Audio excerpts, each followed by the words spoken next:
That. Oh, I think it should work now. I swear I saved the. Okay.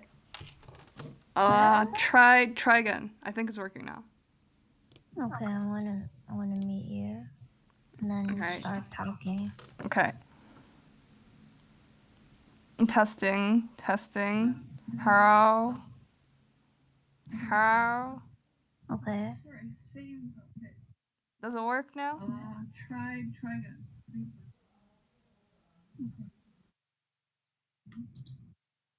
Okay, Does it's it work? working. It's working. Alright, at least I know what to do now. If that happens again.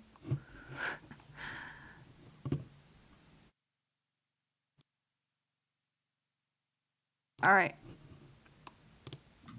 Now we can start. So this is gonna be. Wait, did they switch the? Yeah, okay, switch the. Starting sixth grade for another 30 minutes. Yeah, okay, so. Where do we leave off? The ghost. Okay, so now we officially know why there was a ghost. And it's been revealed that Claudius was the one who killed Hamlet's father. And now Hamlet, it's like the whole a call to adventure thing. Where now Hamlet's like, great, now I'm given the task of avenging my father by supposedly killing Claudius. I'm like, I know the ghost doesn't tell. I don't think the ghost at any point tells him to kill Claudius, but like it's implied, you know, when he says get revenge.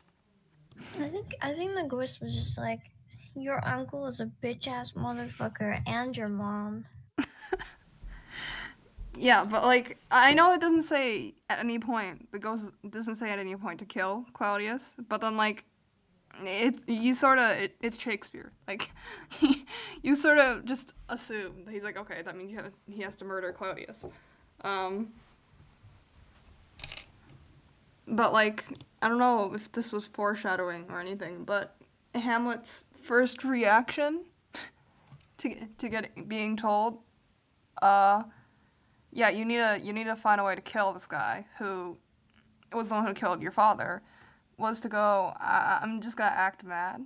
It was like a disclaimer for everyone who was talking to him. Was it Horatio Marcellus? He's like, just a heads up, I'm gonna act mad occasionally, to throw off suspicion. So, and they're like, all right, but I don't know.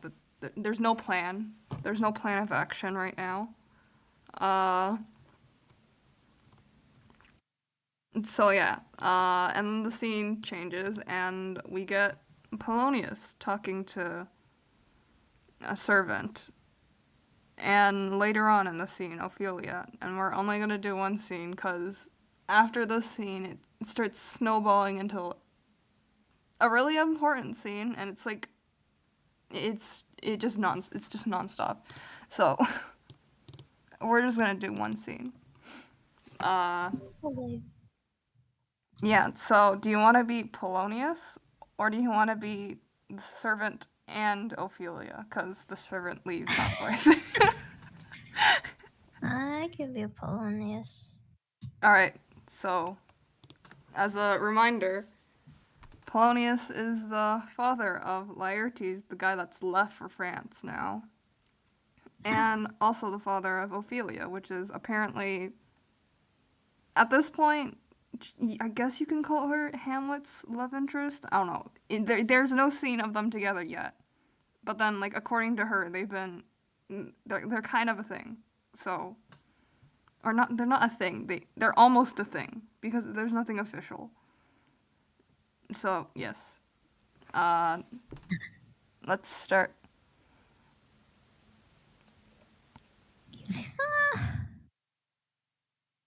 Give him this money and these notes, Ronaldo. I will, my lord. You shall do marvelous wisely, good Ronaldo, before you visit him to inquire of his behavior. My lord, I did intend it. Marry, very well said. Look you, sir. Inquire me first what danskers are in Paris, and how and who, what means, and where they keep what company at what expense, and finding by this encompassment and drift out of question that they do know my son, come you more nearer than your peculiar demands will touch it. Take you as twere some distant knowledge of him, and thus I know his father and his friends, and in part him. Do you mark this, Ronaldo? Very well, my lord. And in part him, but you may say, not well, but if be he, I mean, he's very wild, addicted so and so, and there put on him what forgeries you please. Marry, none so rank as may dishonor him. Take heed of that. But, sir, such wanton, wild, and usual slips as our companions noted, and most known to youth and liberty. As gaming, my lord? Nay, or drinking, fencing, and swearing, quarreling, drabbing, you may go so far. My lord, that would dishonor him. Faith, no. As you may seize in it in the charge, you must not put another scandal on him that he opened to incontinency.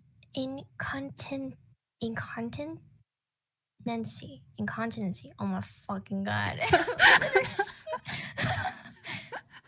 That's not my meaning. But breathe his faults so quaintly that they may seem the taints of liberty, the flash and outbreak of a fiery mind, and savageness and unreclaimed blood of general assault. But, my good lord. Wherefore should you do this? My lord, I would know that. Fucking way. Marry, sir, here's my drift, and I believe it is a fetch of wit. You laying these slight sullies on my son as twere a thing a little soiled, is working. Mark you your party and converse. Him you would sound. Having ever seen in the predominant crimes the young you breathe of guilty, be assured he closes with you in this consequence. Good sir, or so, or friend, or gentleman, according to the phrase of the edition of Man and Country. Very good, my lord. And then, sir, does he this? He does. What? Does he this? He does. What was I about to say? By the mass, I was about to say something. Where did I leave? At closes in the consequence, at a friend, or so, and gentleman. At closes in the consequence. Hey, Mary, it closes thus. I know the gentleman. I saw him yesterday, or t'other day, or then with such and such, and as you say, there was he gaming. There or took in rouse, there falling out at tennis, or perchance. I saw him enter such a house of sale. Vitalicent, fuck, brothel, or so forth. So you know, your maid of falsehood takes this carp of truth, and thus do we of wisdom and of reach, with windlasses and with essays of bias, by indirections find directions out. So by my former lecture and advice, shall you, my son, you have me, have you not? My lord, I have. God be with you. Fare you well. Good, my lord. Observe his inclination in yourself. I shall, my lord. I have no idea what the fuck he just said. It sounds like a bunch of shit.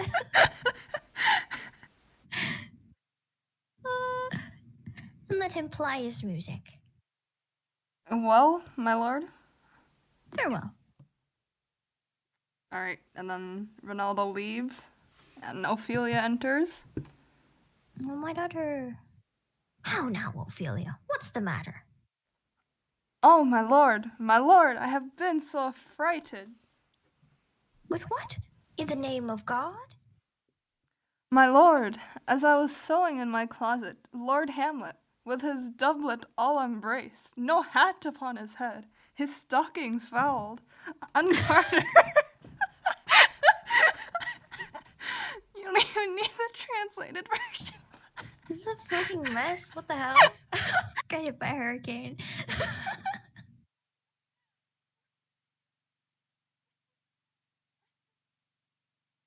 Gartered and down-geaved to his ankle, pale as his shirt, his knees knocking each other, and with a look so piteous and purport, as if he had been loosed out of hell.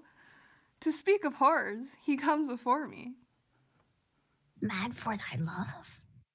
My lord, I do not know, but truly, I do fear it. What said he?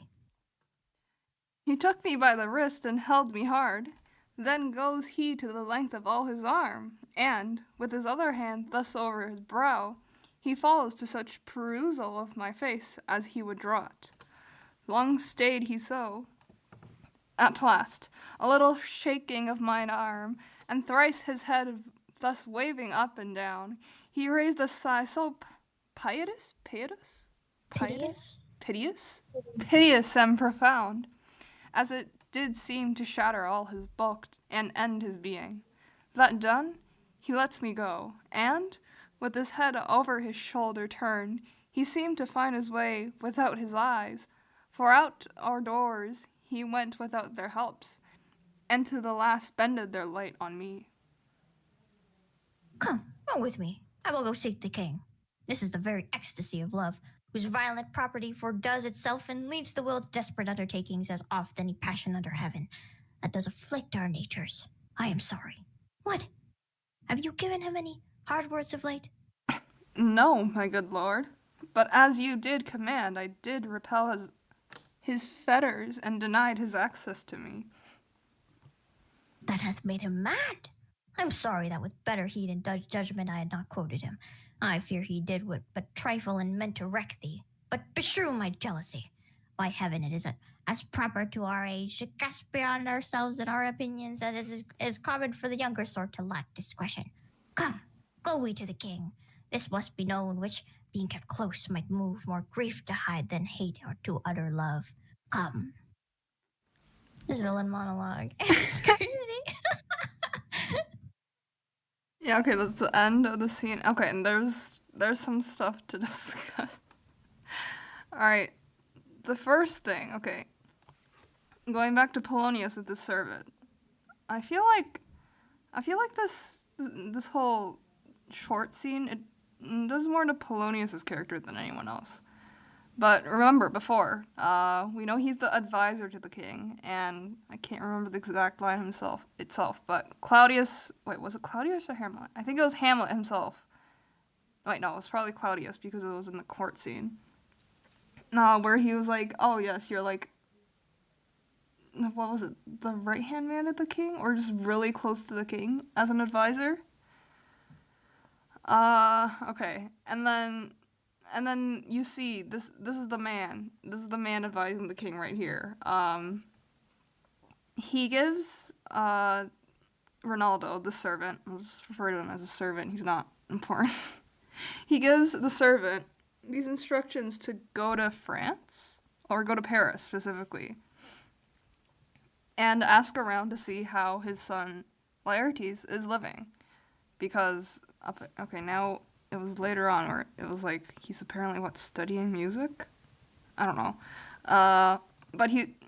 but instead of just directly sending the servant to Laertes, the regular thing to do when you want to inquire about your son's well-being in a completely different country, he says to, what was it?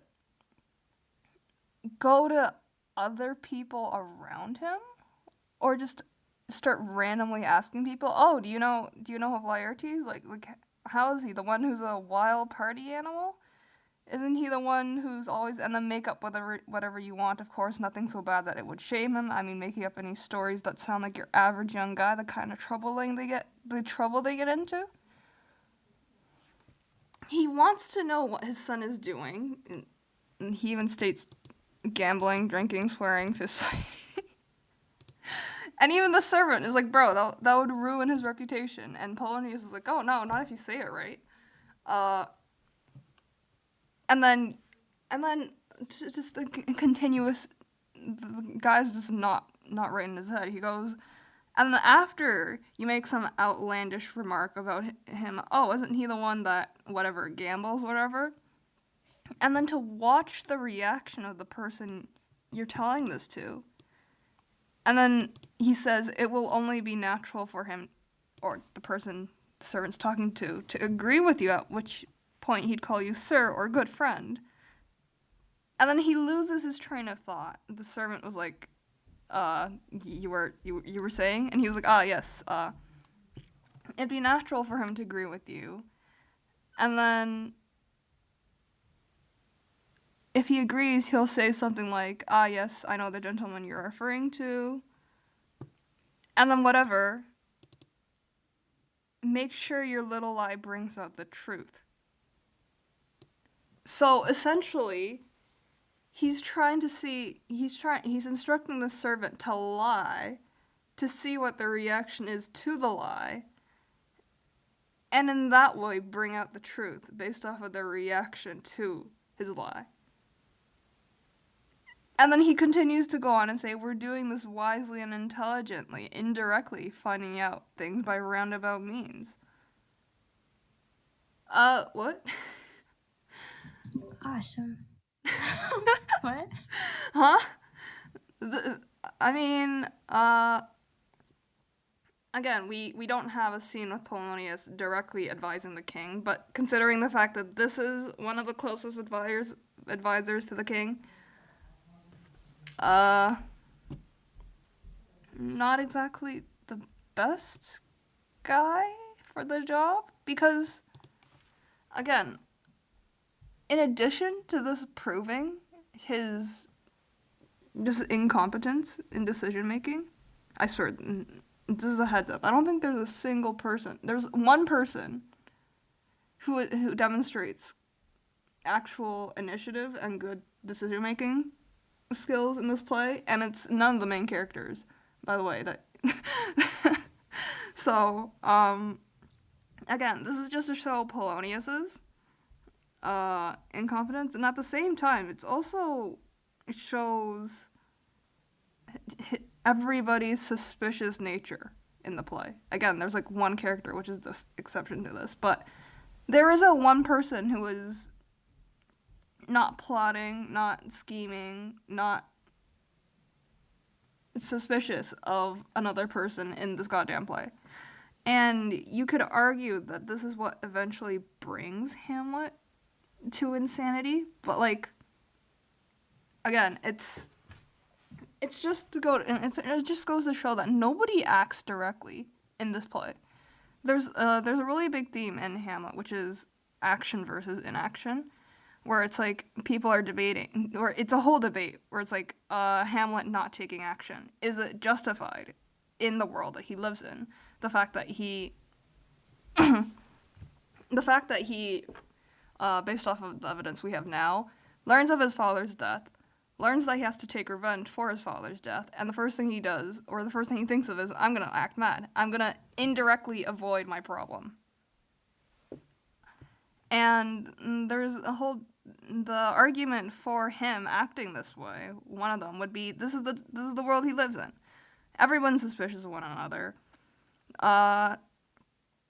There's an argument to be made against acting rashly, I would say, and because you live in a world where everyone's plotting against one another, as you see with Polonius with his own son. Like, any normal person would go, I wonder how my son's doing, and send a messenger, a servant, to just visit his son. Like, there's no need to go about this in such a roundabout way. And, like, even if you wanted if you wondered about the truth, if your son was telling you the truth or not, just casually ask around. There's no need to come up with all these lies or other in an attempt to bring out the truth. What was it, in a roundabout means? But yeah, it's just to go to show both Polonius's character, the people the king has advising him, and also it sets the scene for the type, basically the plotting that's happening behind the scenes, even though this isn't the main plot that's happening. In the next scene, the next big scene, we'll see more of this, more evidence to support what I'm saying. But the politics of it all. Yes, the politics of it all. Anyways, after the servant leaves, like, even the servant, and I would point out, the servant is like, what the hell are you doing? He was like, I'll follow your instructions, but this makes no sense. But, anyways, the servant leaves. Ophelia enters. And apparently, according to Ophelia is like terrified, okay? According to her, she was up, she was just chilling, and Hamlet just, out of nowhere, approaches. You don't even need the translation for this part. But basically, no hat on his head, shirt buttoned, stockings dirty, undone, pale, knees knocking together, as if he'd just come back from hell. So, clearly, Hamlet has, he's not, he's actually doing this. You think that, oh, this acting mad, maybe just like existing on your own. If anyone talks to you, you just, no, he's going out of his way to do this now. Clearly, this is some part of his master plan of killing Claudius. I don't know what this guy's thinking, okay, honestly. But clearly, he goes to Ophelia. He acts mad, and he does a rather convincing job of it. Wow, how incredible. We'll go back to his acting skills later. There's a scene later on, which we'll touch upon that. And Polonius is like, oh, wow, I didn't expect for him to. He clearly buys into the act. He's like, wow, I didn't expect for him to go crazy because of his love for you. And Ophelia, she goes into more detail about all this.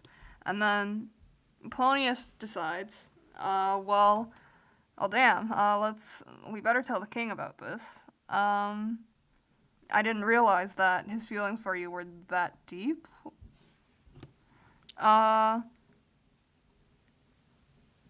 We've got to discuss this matter, which will cause more trouble if we keep it secret than to discuss openly.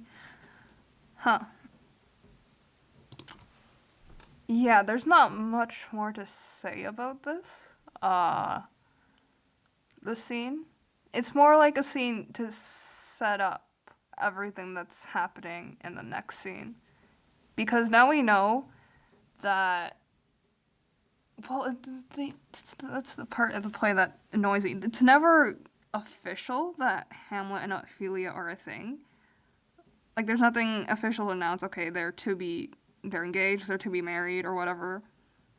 But we clearly now know from this that Hamlet's using Ophelia to act out his plans. And this is going to be like the first instance of him attempting to use someone else in his plots. As for what that leads to, I'm not going to elaborate more. There's not much more I can analyze without more evidence. But yeah, in this one scene, we get more so a look into Polonius's character.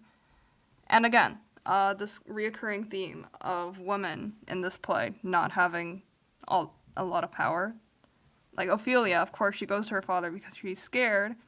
And Polonius is like, oh yeah, let's make known of your relationship with Hamlet. Yeah, before I thought he was just toying with you, trying to ruin your reputation. There's still a chance of that, but let's tell the king first. Let's tell the king first, and then let's see what I can do to use this to my benefit.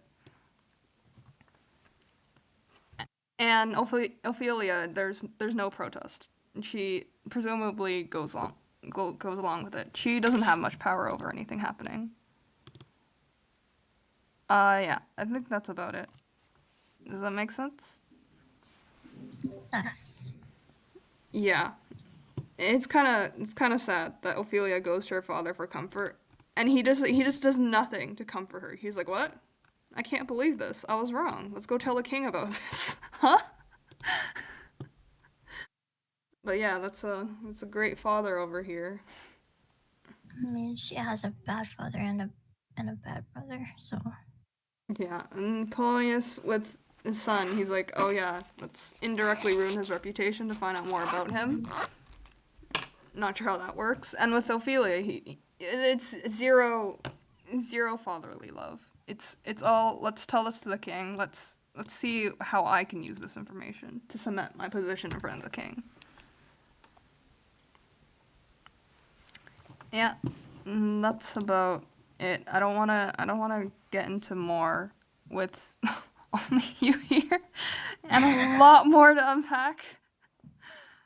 The next scene, like I said, at first it doesn't seem that big, and then it snowballs into this whole interaction with Hamlet and just everyone. So I want to get into it.